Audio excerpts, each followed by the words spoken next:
புதிதாக வேலைக்கு வந்தவர்கள் அனைவரும் அவரவர்களுக்கு ஏற்ற துறைக்கு தேர்வு செய்யப்பட்டனர். சிவா மற்றும் மீரா கோடிங் டீமிற்கு செலக்ட் ஆகினர். மற்ற நண்பர்கள் மற்றும் சக்தி டெஸ்டிங், குவாலிட்டி செக்கிங் துறையில் தேர்வாகினர். Karthik, Rajesh, Ram quality checking department. விதியின் விளையாட்டு யாரை விட்டது? நம் சிவா மற்றும் மீரா கஜா இருக்கும் டீம். இனி இவர்கள் வாழ்வில் கஜா புயல் என்னென்ன விளைவுகளை ஏற்படுத்துமோ கடவுளே அறிவார். நாம கஜாவை பத்தி கொஞ்சம் தெரிஞ்சுக்கலாம். ரொம்ப கெட்ட பையனெல்லாம் இல்லங்க. ஸ்கூல் டேஸிலிருந்தே சிவா பின்னாடி சுத்திக்கிட்டு இருக்கான். எவ்வளோ திட்டு, ஏன் ஒரு டைம் அடி கூட வாங்கியிருக்கான் சிவா கிட்ட. சிவாவை விட 3 வருஷம் சீனியர். அவன் பின்னாடி நிறைய பொண்ணுங்க சுத்துவாங்க, ஆனா கண்டுக்க கூட மாட்டான். சிவாவை கரெக்ட் பண்றதுக்கு அகிம்சை மற்றும் பயங்கரவாதம் எல்லாம் பண்ணிட்டான். அண்ட் இவன் சாண்டி மற்றும் அர்ஜுனனோட ஒரே பையன். சாந்தி யாருன்னா முத்தரசனோட அக்கா. முத்தரசன் நாம முன்னையே பார்த்திருப்போம். ராஜமாணிக்கத்தோட பங்காளி வீடு. சண்டை நடந்துதா பார்த்திருப்போமே. சோ சிவா கஜாவுக்கு மாமா பொண்ணு, அத்தை பொண்ணு இரண்டுமே. அண்ட் நம்ம ராம் சித்திபயன் முறை வரும். 2 குடும்பமும் அவ்வளவா பேசலனாலும் திருவிழால சிவாவை பார்த்ததிலிருந்து அவ பின்னாடிதான் சுத்திக்கிட்டு இருக்கான். அவர்கள் உள்ளே நுழைய அங்கே கஜா கைகட்டி கொண்டு நின்று கொண்டிருந்தான். வெல்கம் மேடம் என அவர்களை வரவேற்க யாரென்று பார்த்தவர்கள், இவனா, இனி நம்ம காளி என மீரா சொல்ல, அடவா பார்த்துக்கலாம் என சிவா கூறி அவர்கள் டீமில் ஐக்கியமானார்கள். அங்கு மாமன் மச்சான்களுக்கு ஆனந்தமாக இருந்தாலும் இவர்கள் இருவரும் வேறு துறைக்கு சென்றது வருத்தமாகத்தான் இருந்தது. லஞ்ச் டைம் வந்தவுடன் கஜா தன்னுடன் சிவாவை சாப்பிட வர சொல்லி கேட்டுக்கொண்டிருக்க அங்கு வந்த கார்த்திக் அவள் கைகளை பிடித்து கஜாவை முறைத்துவிட்டு அழைத்து சென்றான். அதை அங்கிருந்த மிதுனா மற்றும் வாணி ஒரு வக்கர பார்வையுடன் பார்த்து கொண்டிருந்தனர். இருக்காத பின்ன மிதுனா கார்த்திக்கோட காலேஜ் மேட், ஜீனியர். அவன் எப்ப வெளியில வருவான்னு பார்த்துக்கிட்டு இருந்த வரப்பெல்லாம் அவனை விடாம துரத்துவா, அவனுக்கே தெரியாம. வாணி அவளோட தோழி. அவ இங்கு வந்து ஜாயின் பண்ண பிறகு ஒன் சைடா கஜேந்திரனை லவ் பண்ணிக்கிட்டு இருக்கா. அவனுங்க 2 பேரும் சேர்ந்து புதுசா வந்த பொண்ணுக்காக மாறி மாறி தாங்கினாங்கன்னா எப்படி அவங்களால ஏத்துக்க முடியும் சொல்லுங்க? சிவா லைஃப்ல இவங்களால என்ன நடக்குதுன்னு பார்க்கலாம். அங்கு சாப்பிடும் இடத்தில், என்ன சிவா, அங்க எல்லாம் ஓகேவா என்றார் சக்தி. தெரிஞ்சுக்கிட்டே கேட்டனா, சாமியாடிருவன் சக்தி என அவள் முறைக்க, வேண்டாமா தாயே, ஆளவிடு என கையெடுத்து கும்பிட்டான். என்னால அவன் டார்ச்சர் தான் தாங்க முடியல.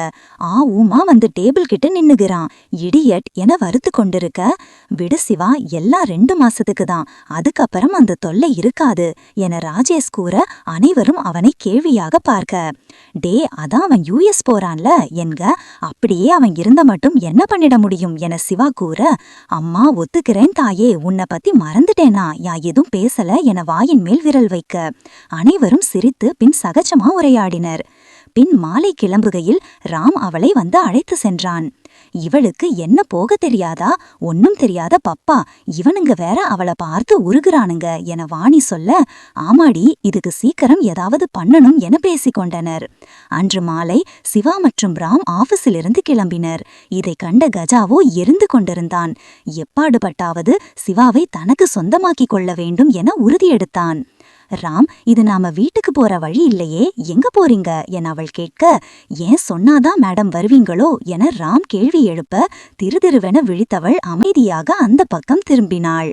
அங்கு பிரைவேட் ரெசார்ட்டுகள் இருக்க ஏதோ நினைத்தவளாக, இங்க எதுக்கு கூட்டிட்டு வந்திருக்கீங்க என்றார் சிவா. காரை நிறுத்தியவன், நம்ம ஃபர்ஸ்ட் நைட் இன்னும் முடியலல்ல, அதுக்குதான் என கூறி அவன் புருவம் உணர்த்த கண்கள் வெளியே வரும் அளவிற்கு விழித்தவள் தன்னை சமன்படுத்தி கொண்டு, ராம், அது வந்து நீங்க, நான் பச் ராம், நீங்க ஏன் இப்படி பேசுறீங்க என்றார் சிவா. நான் எதுவுமே பேசலையே செல்லும் என்றார் ராம். வாட், செல்லமா, அச்சச்சோ, என்ன இவர் சரியில்லையே என நினைத்தவள், ராம் விளையாடாதீங்க என்றார் சிவா. இப்ப வர விளையாடல, இனிதான் என அவன் கூற வரும்போதே அவன் அருகில் வந்து அவன் வாயினை மூடினாள். அவர்கள் கண்கள் ஒன்றோடொன்று பேச அவள் கை விலகி அவர்களின் இதழ்கள் இணையவிருக்கும் நேரம் ஹாரன் சத்தம் கேட்க அப்போதே இவ்வுலகிற்குள் எட்டி பார்த்தவர்கள் திடுக்கிட்டு விலகினர். ராம் காரினை ஸ்டார்ட் செய்ய சிவா அவனிடம், ராம், அது உங்களுக்கு தெரியும்ல, இதுக்கு இப்போ நான் ரெடியா இல்ல, எனக்கு கொஞ்சம் டைம் வேணும் என அவள் கூற காரை நிறுத்திவிட்டு அவள் கன்னங்களை இரு கைகளால் பிடித்து அவன் மூச்சு காற்று அவள் மேல் படும் வரை நெருங்கியவன். அவள் தடுமாற்றத்தைக் கண்டு கள்ள சிரிப்பினை உதிர்த்துவிட்டு காதோரம் சென்று, நீ எப்போ என வில்லன் ரேஞ்சுக்கு நினைக்கிறத விடுவ, மேடமுக்கு மட்டும்தான் எனக்கு ஷாக் கொடுக்க வருமா என கேட்டுவிட்டு கீழே இறங்கு என கூறிவிட்டு இறங்கினான். இந்த பக்கம் வந்தவன் அவள் இறங்காமல் இருக்கவும் டோரை ஓபன் செய்துவிட்டு, ஹலோ, என்ன தாயே, நான் ரெசார்ட் ஹவுஸ்லாம் கூப்பிடல, ரெஸ்டாரண்ட்ல சாப்பிடதான் கூட்டி வந்தேன், போதுமா? அங்க பாரு எனக்காட்ட. யோசிச்சுக்கிட்டே வந்ததுல இவர் இங்க பார்க் பண்ணத கவனிக்கலேடே, ஓவரா வில்லனாக்கிட்டனும் அவரை, அது கூட பரவாயில்ல, அசிங்கப்பட்டுட்டனே என மனதினுள் புலம்பியவள், ஹலோ, எனக்கு பழகிடுச்சு, தப்பா நினைக்கல, இறங்கு சீக்கிரம் என அவன் கூற, இந்த மடையன் மைண்ட் வாய்ஸ்ல கூட பேச விட மாட்டான் போலையே என நினைத்தவள் இறங்கி அவனுடன் சென்றாள். அங்கு அவர்கள் கேண்டிலைட் டின்னருடன் ஐக்கியமாக அவனை அவள் முறைத்து கொண்டே இருக்க, ஹலோ மேடம், எவ்வளோ ரொமான்டிக்கான இடம் தெரியுமா? அதுதான் எனக்கு கொடுத்து வைக்கல, அட்லீஸ்ட் ரொமான்ஸ் பண்ணாட்டியும் பரவாயில்ல, முறைக்காம சிரிக்கலாம்ல என பாவமாக அவன். கோப நாடகம் தொடர முடியாமல் சிரித்தவள், இப்படி கேட்ட உன்ன என ஏதோ நினைக்க சென்றவள், ஸ்டாப் இட், அவன் மைண்ட் வாய்ஸை கேட்ச் பண்ணிவா என நினைத்து கட்டுப்படுத்தி கொண்டாள். டின்னர் முடிந்து பலதரப்பட்ட பொதுவான விஷயங்களை அவளை சகஜமாக அவன் பேசிபடி அவர்கள் வீடு சென்று அவரவர் அறையினுள் தஞ்சமடைந்தாலும் காரினுள் அவர்கள் இருந்த நிலை கண்முன்னே வந்து செல்ல அவர்களின் நினைவுகளிலே உறங்க சென்றனர். பின் நாட்கள் அதன் போக்கில் நகர்ந்தது. ராம் எப்போதாவது அவள் அறியாமல் அவளை பார்த்து கொண்டிருந்தாள். அதை கண்கொத்தி பாம்பாக பார்த்து வேண்டுமென்றே அவளிடம் சென்று உரையாடுவான் கஜா. சிவாவோ கடமைகள் என சிரித்துவிட்டு அவன் கேள்விகளுக்கு பதில் உரைத்துக் கொண்டிருப்பாள். ஒரு நாள் மாலை சிவா கிளம்பும்போது கஜா அவளிடம் வந்து, சிவா வா, நான் உன்னைய டிராப் பண்றேன். கஜா, என்ன மிஸ்டர் கஜேந்திரன், ஓவரா பண்றீங்க, எல்லாரும் இருக்காங்கன்னு பாக்குறேன், உங்க மரியாதைய நீங்களே கெடுத்துக்காதீங்க என சிரித்துக்கொண்டே நார்மலாக பேசுவதை போல் பேச துவங்கினாள். இங்க பாரு, உனக்கு அவ்வளோதான் மரியாதை, நானும் இங்க எந்த சீனும் கிரியேட் ஆக வேணான்னு அமைதியா போனா ரொம்ப பண்ற, அப்ப சொன்னதுதான் இப்பயும், எனக்கு அப்படிலாம் எந்த எண்ணமும் இல்ல, எல்லாரதையும் இதோட நிறுத்திக்கோங்க, திஸ் இஸ் தி லாஸ்ட், இனி எப்பயும் என்கிட்ட அட்வான்டேஜ் எடுத்து பேசுனீங்க, நடக்கிறதே வேற, புரிஞ்சுதா? ஓகே சீனியர் என சிரிப்பை உதிர்த்துவிட்டு சென்றாள். இவர்களை இரு ஜோடி கண்கள் பார்த்து கொண்டிருந்தது குரோதமாக. அடுத்த நாள் காலை ஆபீஸ் வந்தவுடன் கஜா சிவாவை அழைத்தான்.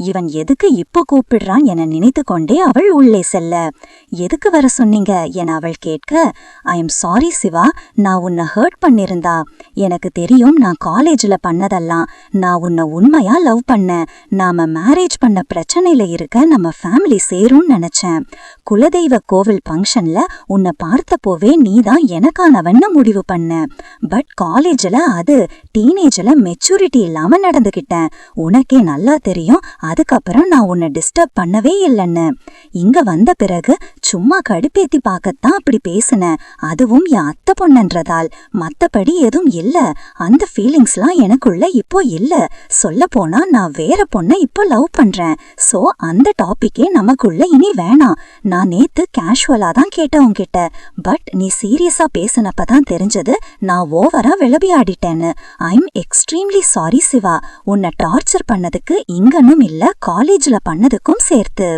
இங்க நீ எனக்கு ரிலேட்டிவா இல்லனாலும் பரவாயில்ல, கொலிக்கா ஃப்ரெண்டா இரு, அதுவே போதுமா, கேஷுவலா பேசு, என்னால டென்ஸ் ஆகாம ரிலாக்ஸ்டா இரு என அவன் பேசிக்கொண்டிருக்க நம்பாத பார்வை பார்த்தவளிடம், ஓகே ஓகே, இப்படிலாம் பார்க்காதம்மா, நான் சொல்ல வேண்டியதை சொல்லிட்டேன், இனி நீதான் முடிவு பண்ணணும், நீங்களே பாத்துக்கோங்க மேடம், சரி என கூறிவிட்டு விடை பெற்றாள்.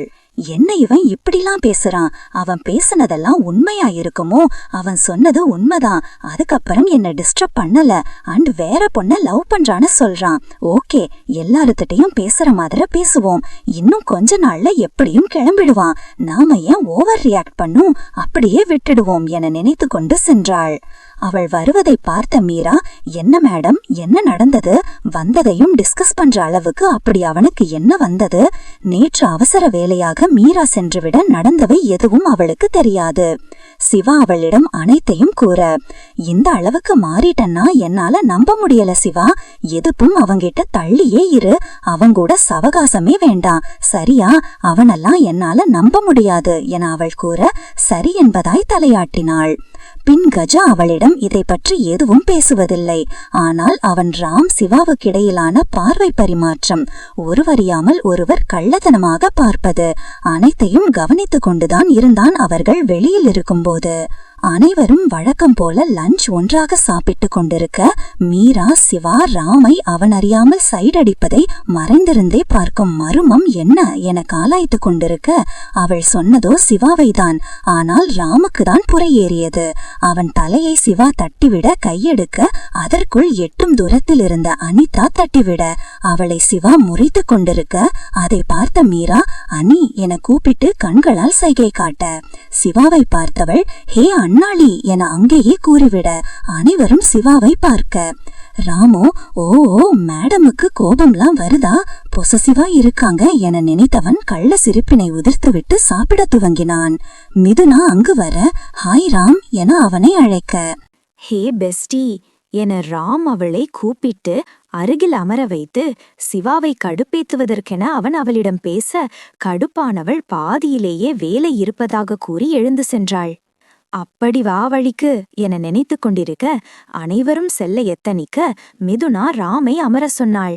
என்ன ராம், இப்பதான் எங்கிட்டு பேசணும்னு உனக்கு தோணுதா என மிதுனா கேட்க, மிது அது இட்ஸ் ஓகே ராம், அட்லீஸ்ட் இன்னக்காவது பேசுனையே என்க, நானும் உங்க ஃப்ரெண்ட்ஸ் கேங்ல இருந்தேன், அது ஞாபகம் இருக்கா ராம்? நான் இங்க ஒருத்தி இருக்கனே யாரும் கண்டுக்கிறதில்ல. சரி பசங்க நீங்க தனியா இருக்கணும்னு ஃபீல் பண்றீங்கன்னு நினைச்சேன். பட் நம்ம மத்த ஃப்ரெண்ட்ஸ் கிட்ட நார்மலா தான் பேசுறீங்க. அது மட்டும் இல்லாம இப்ப புதுசா வந்த பொண்ணுங்க கிட்ட கூட நல்லா தான் பேசுறீங்க. ஏன் ராம், நான் உனக்கு ப்ரொபோஸ் பண்ணதால தானே என்ன ஒதுக்கிட்டேன். நான் வேற என்ன தப்பு பண்ணேன் சொல்லு ராம். அப்படி இல்ல, உனக்கே தெரியுமில்ல இங்க எப்படி பிஸியா இருக்குன்னு என ராம் கூற, ஒரு ஹாய் சொல்ல கூட உனக்கு டைம் இல்லாம போச்சுல ராம். அந்த அளவுக்கு நாம பிஸியா இருக்குமலா? பொய் சொல்லாத ராம், என்ன உன் ஃப்ரெண்டா கூட பாக்கலல நீ என அவள் கண்கள் கலங்க. Sorry Mithu, really sorry. Okay, இனி அப்படி நடக்காது சரியா என்க, தேங்க்ஸ் ராம் என்றாள். ஓகே, எனக்கு டைம் ஆகுது, நான் கிளம்புறேன் என கூறிவிட்டு விடை பெற்றான். கார்த்திக் அவனை அழைத்து, டே என்னடா பண்ற, உனக்கே தெரியும் அவளை பத்தி, சம்முக்காக தான் அவளை பொறுத்துக்கிட்டோம். உனக்கும் சிவாவாவுக்கும் இடையில கண்டிப்பா இவளால பிரச்சனை வரும். நல்ல பொண்ணுதான், பட் அவன் நினைச்சதை அடையணும்னு எதை வேணும்னாலும் செய்வா. சிவாவை பத்தி தெரிஞ்சா கண்டிப்பா ஏதாவது பண்ணுவா. எனக்கு எதுவும் சரியா படல என கூற, அப்படி இல்லடா, அவன் மாறிட்டா, நம்மளும் அதை ஏத்துக்கணும் என கூறி சென்றான். சம்யுக்தா அவர்களின் பள்ளி தோழி, மருத்துவ படிம அபையை முடித்துள்ளாள். அவளுடைய அத்தை மகள் மிதுனா. அவளும் கார்த்திக்கின் கல்லூரியில் சேர்ந்ததால் அவள் கேட்டுக்கொண்டதற்காக அவளிடம் நட்பு பாராட்டினர். இவர்களுடன் சஞ்சனா மற்றும் பிரீத்தி. இவர்கள் இருவரும் மற்றும் ராம், கார்த்திக், சம்யுக்தாவும் பள்ளி நண்பர்கள். ராஜேஷ் கல்லூரி நண்பன். சஞ்சனா திருமணம் முடிந்து யுஎஸ்ல செட்டில் ஆகிவிட்டாள். பிரீத்தி திருமணம் முடிந்த பின் கோவையில் வசித்து வருகிறாள். மிதுனா இன்னும் இவன் பின்னேதான் சுற்றி கொண்டிருக்கிறாள். அவன் பலமுறை மறுப்பு தெரிவித்தும் இதனாலேயே ராம் அவளிடம் பேசுவதை குறைத்து கொண்டான். ஆனால் இன்று அவளிடம் அனைவரும் இருப்பதால் நார்மலாக பேசிட, அவள் தோழியாக மட்டும் இருப்பதாக கபட நாடகமிட அவனும் ஏற்றுக்கொண்டான். அடுத்து வந்த நாட்களில் மிதுனா அவளே சகிதம் இவர்கள் கேங்கில் இடம்பெற, சிவா முன் அவள் அவனிடம் நெருங்கி பழகுவதைப் போல் காட்ட துவங்கினாள். கார்த்திக், ராஜேஷ் சிவாவிடமிருந்து மழையினனை வாங்குவதே வாடிக்கையாயிற்று இவளுக்கு. முறைப்பு. இவள் வந்ததிலிருந்து அவர்கள் ஒன்றாக சந்திப்பதே கடினமானது. சிவா மீரா வர முடியாதபடி வேலைகளை அவர்கள் மீது திணித்தாள். சிவாவும் கஜாவுடன் நார்மலாக பேச ஆரம்பித்தாள், அவசியப்படும் இடங்களில் மட்டும். அவனே அவ்வளவு கூறிய பிறகு நடந்ததையே வேண்டிய கட்டிக்கொண்டிருக்க அவசியமில்லை என முடிவெடுத்தாள். ராம் மற்றும் அவனது குழுவினர் வேலை நிமித்தமாக சீக்கிரம் சென்றுவிட, மீராவும் அவள் அன்னை வெளியே செல்ல அழைத்திருந்ததால் கிளம்ப வேண்டியிருந்தது. அவர்கள் கிளம்பும் வேளையில் மிதுனா அவர்களிடம் ஒரு புரோகிராமை பற்றி கேட்க, அவசரம் என்று அவள் கூறியதால் அதை சரிபார்த்துவிட்டு கிளம்ப முடிவெடுத்தாள். நேரமாவதால் துணைக்கு வருவதாக சொன்ன மீராவையும் வீட்டிற்கு செல்ல சொல்லிவிட்டாள். வேலைகளை முடித்துவிட்டு கிளம்ப மணி 9 தொட்டது. அந்நேரம் பஸ் வராததால் இரவு நேரம் ஆகிக் கொண்டிருக்க ஆட்டோவில் சென்று மெயின் பஸ் ஸ்டாப்புக்கு செல்ல முடிவெடுத்தாள். போகும் வழியில் ஆட்டோவை ஐவர் வழிமறிக்க, ஆட்டோகாரன் நிறுத்திவிட்டு அவர்களை பார்த்து சிரிக்க, அவள் என்ன நடக்கிறது என்று யூகிக்கும் முன்பே அவர்கள் அவசர அவசரமாக அதில் ஏறிக்கொண்டு அவள் கையில் இருந்த போனையும் அவர்களிடமிருந்து திமிரிக்கொண்டு சத்தமிட எத்தனிக்க, அதில் ஒருவன் அவள் கழுத்தில் கத்தியை வைத்துவிட்டான். ஆட்டோகாரன் உடனே ஆட்டோவை கிளப்பிக் கொண்டு அங்கிருந்த மற்றொரு பிரிவில் செல்ல ஆரம்பித்தான். அவர்கள் வேறொரு பாதையில் செல்ல ஆரம்பித்தனர். சிவாவும் தன் கையில் உள்ள ஹேண்ட்பேக்கை அவர்கள் அறியாமல் திறக்க முயற்சித்துக் கொண்டிருந்தாள். அவர்களின் கழுகு பார்வை எப்போது தன்னை விட்டு நகரும் என எண்ணிக்கொண்டிருந்த நேரம் அவர்கள் முன் ஒரு கார் வேகமாக வந்து வழிமறித்தபடி நிற்க, அந்த நேரத்தை தனக்கு சாதகமாக பயன்படுத்திக் கொண்டவள். மீரா கிளம்பும் முன் சிவா தனியாக செல்வதால் தன்னிடமிருந்த ஸ்ப்ரே பாட்டிலை கொடுத்திருந்தாள். அதை அவர்கள் கண்களின் மீது தெளித்தவள் அதில் ஒருவனை தள்ளிவிட்டு இறங்க எத்தனிக்க, அவளது கைகளை ஒருவன் இறுக்கி பற்றிக் கொள்ள, அவனிடமிருந்து திமிரி வெளிவந்தவள் ஓட ஆரம்பிக்க எதிரே ஒருவனின் மேல் மோதினாள். அவளின் குறிக்கோள் அவர்களின் மீது ஸ்ப்ரே பண்ணுவதில் இருந்ததால் வந்தவன் யாரென கவனிக்கவில்லை. கஜேந்திரன், நீங்களா? நீங்க எப்படி இங்க என கேட்டவளிடம், முதல்ல இவங்கள கவனிக்கலாம், அப்புறம் சொல்றேன் என அவன் கூறி பின் கண்களை தேய்த்து கொண்டிருந்தவர்கள் கூட்டணி அமைக்க, டேய் மரியாதையா அவளை விட்டு போயிடு, என்ன ஹீரோவா நீ? வீடு போய் சேரணும்னு ஆசை இல்லையா என ஆட்டோ டிரைவர் கேட்க, சிரித்தவன், எனக்கா இல்ல உங்களுக்கா என கேட்டுக்கொண்டிருக்கும் போதே போலீஸ் ஜீப் வர தப்பி ஓட நினைத்தவர்களை தாவி பிடித்து காவல் நிலையம் அழைத்துச் சென்றனர். சிவாவும் கஜேந்திரனும் காவல் நிலையம் சென்று கம்ப்ளைண்ட் கொடுத்தனர். ரொம்ப தேங்க்ஸ் சீனியர் என கூறிவிட்டு சிவா கிளம்பும்போது, கஜா சிவா கார்ல ஏறு, நான் டிராப் பண்ணிடுறேன். இல்ல பரவாயில்ல நான் போய்க்கிறேன் என்றார் சிவா. அதான் பார்த்தேனே நீ போன லட்சணத்தை என்றார் கஜா. அவனை முறைத்தவள் சரி சரி வரேன் என ஏறி அமர்ந்ததாள். அப்புறம் நீங்க எப்படி அங்க வந்தீங்க என அவள் கேட்க, அது நீ ஆட்டோ ஏறும்போது நானும் அப்பதான் கார்ல வெளியில வந்தேன், அதுக்கு பின்னாடிதான் வந்துகிட்டு இருந்தேன். அப்போ பைக்ல வந்த ஃப்ரெண்ட பேசிட்டு இருக்கும்போது ஒரு 4 பேர் ஏறினதையும் ஆட்டோ வேற ரூட்ல போறதையும் பார்த்துட்டு போலீஸ்க்கு கால் பண்ணிட்டு நான் ஃபாலோ பண்ணி வந்துட்டேன், அவ்வளோதான் என்றான். ரொம்ப தேங்க்ஸ் சீனியர், இன்னைக்கு நீங்க இல்லனா என் நிலைமை யோசிக்க கூட முடியல. Thank you so much.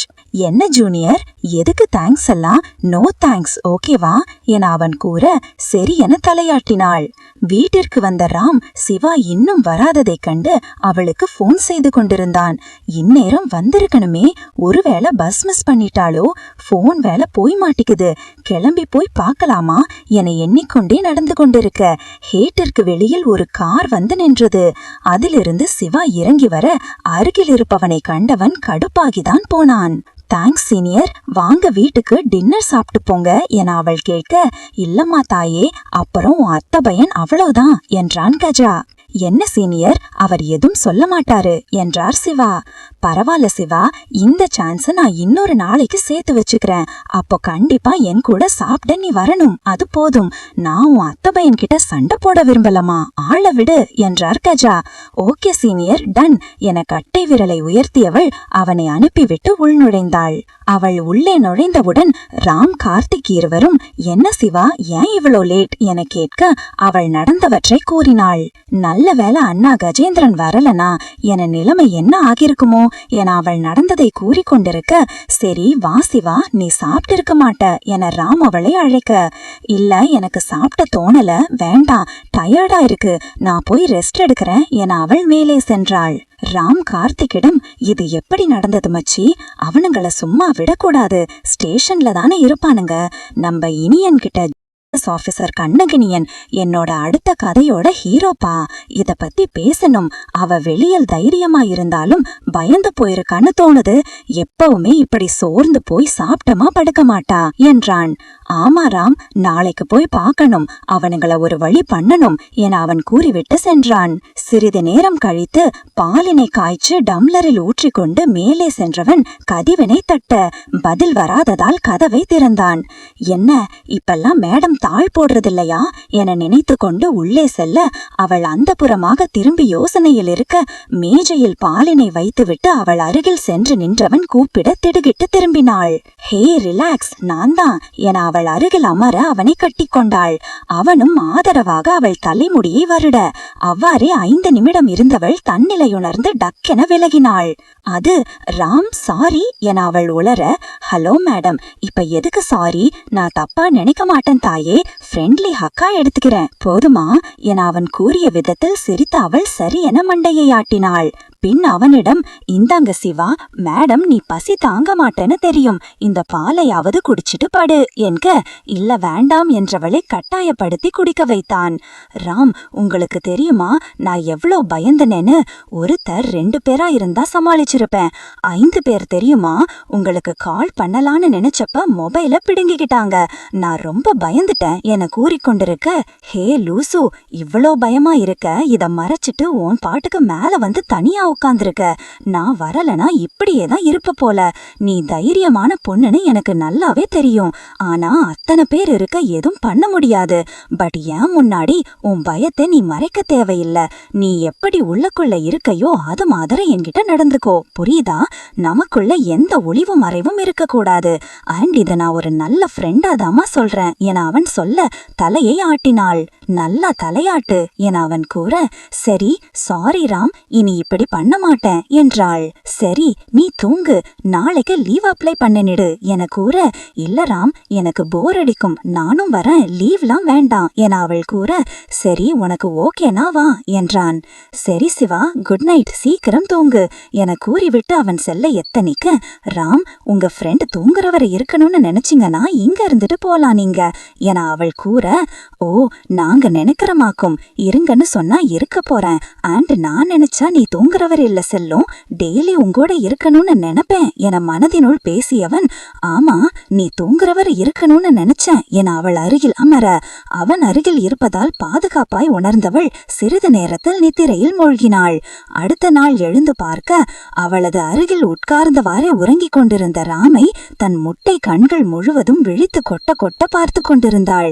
ச, தினமும் இப்படி என் பக்கத்துல இந்த முகத்தை பார்த்து எழுந்திருச்சா எப்படி இருக்கும் என அவள் நினைக்க, என்ன மேடம் லவ்வா என அவளது மனசாட்சி கேட்க, ஆமா என் மாமா, எனக்கு எல்லா உரிமையும் இருக்கு என மனசாட்சியுடன் அவனை பார்த்தவாறே சண்டையிட்டு கொண்டிருக்க, கண் விழித்தவன், என்ன மேடம் சைட் அடிச்சது போதும், கையை விட்டீங்கன்னா நான் எழுந்து போய் கிளம்புவே என கூற, திடுக்கென கையை விட்டவள். அப்போதே இரவு முழுவதும் அவன் கைகளை விடாமல் பிடித்திருந்ததை உணர்ந்தவள் கண்ணங்கள் சிவக்க, அதை கண்டும் காணாதவாறு எழுந்தவன் மனதில் இது தன்னை நினைத்து தன்னவள் படும் வெட்கம் என ஆனந்தத்தோடு சென்றான். அன்று முழுவதுமே அவள் அவனிடமிருந்து விலகியே இருந்தாள். அவனை கண்டாலே 10 அடி தள்ளி ஓடினாள். அன்று ராம், கார்த்திக், ராஜேஷ் மூவரும் இனியனை காண சென்றனர். என்ன மச்சி, புது ஆபீசர், சென்னையிலேயே போஸ்டிங்க வாங்கிட்டீங்க, செம்ம மச்சி, ட்ரிங்க் கூட வைக்கல நீ என்றார் கார்த்திக். வச்சிட்டா போகுது மச்சி என்றார் இனியன்.